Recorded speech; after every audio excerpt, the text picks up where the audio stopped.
اغلب الجيل دوت عنده مشكله رئيسيه تتلخص في جمله قالها الاستاذ احمد حلمي: انا محتاجه اغير الواقع. ايوه، الفكره بقى اللي انا مع الوقت اكتشفتها اننا في الحقيقه مش عايزين نغير الواقع، احنا عايزين نغير السينما اللي خربت نافوخنا وخربت الواقع بتاعنا.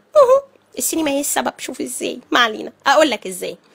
السينما هي اللي خلتك مقتنعه انك اما تخبطي عربيه واحد بعربيتك انه هينزل اول ما هيشوفك بقى هيقع في هواكي ويقول لك انا بحبك ويلا نتجوز ونركب البنانا بوت، مع انه في الحقيقه في الواقع هيقول لك الرفرف يا بنتي تيت.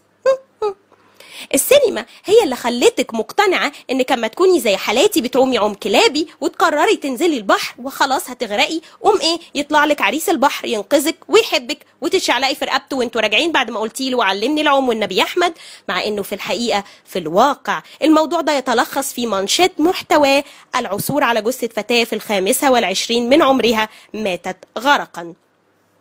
السينما هي اللي خلتك تقتنعي انك وانتي سايقه على الصحراوي بالليل وبعدين تيجي عربيه فيها 4 شبان بيحاولوا يكسروا عليكي عشان اكيد مش بيعملوا لك باي باي، عايزين يغتصبوك يا بنت. المهم مثلا ايه يطلع لك ظابط او عريس البحر عادي يعني بيجري وهو بينقط ميه ويقوم ضاربهم كلهم بالرشاش وينقذك، مع انه في الحقيقه في الواقع القصه دي تتلخص في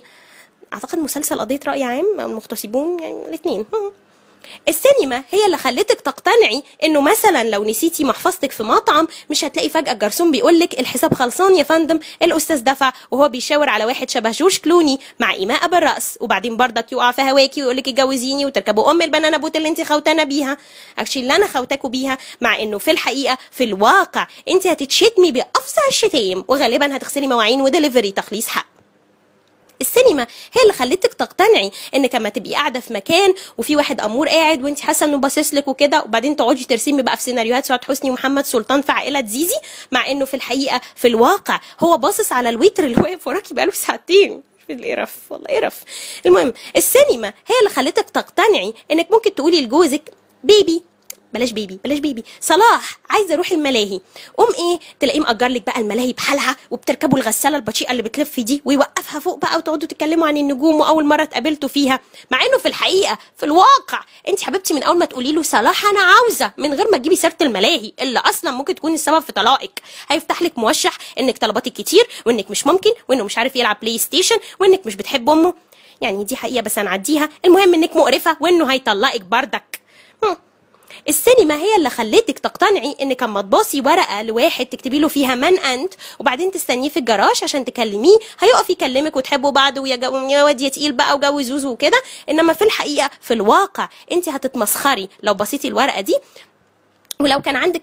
الشجاعه بعد المسخره انك تستنيه في الجراج ممكن يفتكرك حراميه ويرش في وشك بيبر سبراي عشان تكتشفي انه عيل سيس اصلا ومعاه بيبر سبراي اللي مش معاكي انت شخصيا، مع انك اكثر عرضه للتحرش والهجوم يعني غالبا، يعني اعتقد.